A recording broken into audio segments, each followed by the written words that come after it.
Can one be loyal and be an enemy? Can you hold a deep faith without being accused of being a fanatic? Can one be an Englishman and be an instrument of Allah's will?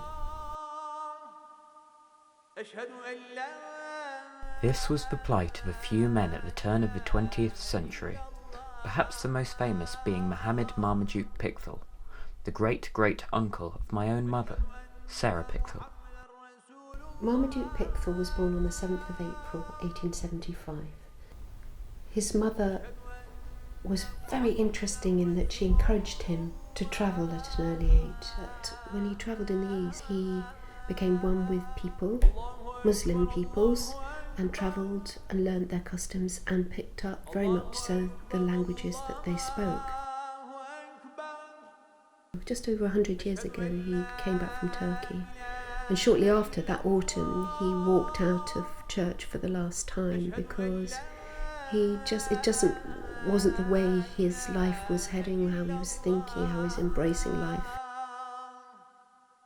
Because he was very outspoken about Islam and what the British government was doing in Turkey, he was blacklisted. But during that time he'd also then developed Islam and the Muslim community in this country, and it was in India that he penned the meaning of the glorious Quran, which was a translation of the Quran, and that is still used by people in this country today.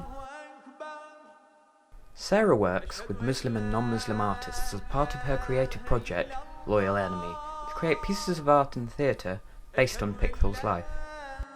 I talked to her collaborator, Muslim playwright Hassan Muhammad Ali, about some of the similarities between Pickthall's story and the plight of British Muslims today, and how Britain can move forwards in its acceptance of all people. The kind of catch-all phrase is Islamophobia, but really I locate it in terms of a racist narrative, really, and this question of loyalty. Who should you be loyal to?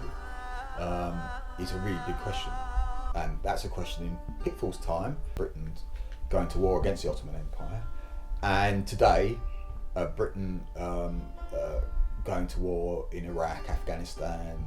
This question of loyalty begins to rise up again. The notion that Muslims always have to continually demonstrate their loyalty to this country. Muslims in this country have to begin to assert themselves more politically and to begin to defend themselves. And I think they have to reach out and they have to find allies in that particular struggle. Because at the end of the day, you can't treat one group of people less well than another or in a negative way and not think that that doesn't affect the rest of society.